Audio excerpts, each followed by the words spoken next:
Thumbnail দেখে কি আপনি অবাক হয়েছেন? কিন্তু আপনি ঠিকই দেখেছেন। চলুন জেনে নিই এই ক্লাব সম্পর্কে।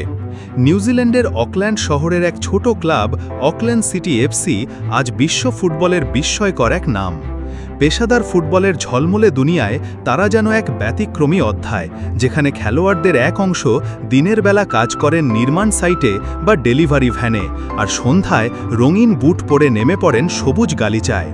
2004 সালে প্রতিষ্ঠিত এই ক্লাবটি ওশেনিয়া অঞ্চলের ফুটবলে একছত্র আধিপত্য বিস্তার করেছে। 12 বার ওশেনিয়া চ্যাম্পিয়ন্স লিগ জিতে তারা শুধু আঞ্চলিক নয়, আন্তর্জাতিক মঞ্চেও নিজেদের প্রমাণ করেছে। ফিফা ক্লাব বিশ্বকাপে তাদের অংশগ্রহণ যেন এক রূপকথার বাস্তব রূপ, যেখানে অধিকাংশ খেলোয়াড়ই পেশাদার নয়, বরং ফুটবল তাদের দ্বিতীয় পরিচয়। এই দলের প্রতিটি খেলোয়াড় যেন আলাদা একটি গল্প।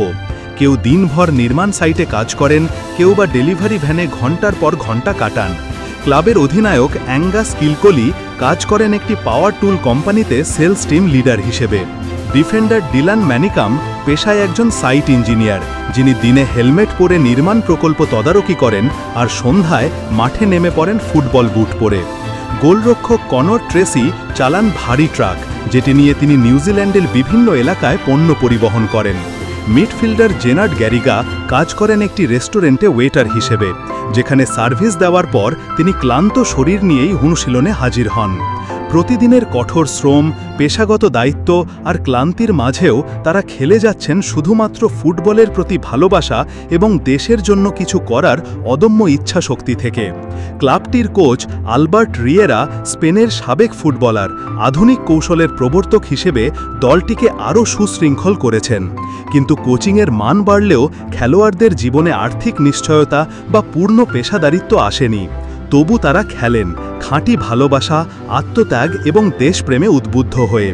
যেখানে বিশ্বের বড় বড় ক্লাবগুলো শত কোটি ডলার ব্যয়ে তারকা ফুটবলার কিনছে, সেখানে অকল্যান্ড সিটির এই সাধারণ খেলোয়াড়রা প্রমাণ করছেন খেলার আসল শক্তি আসে হৃদয়ের গভীরতা থেকে।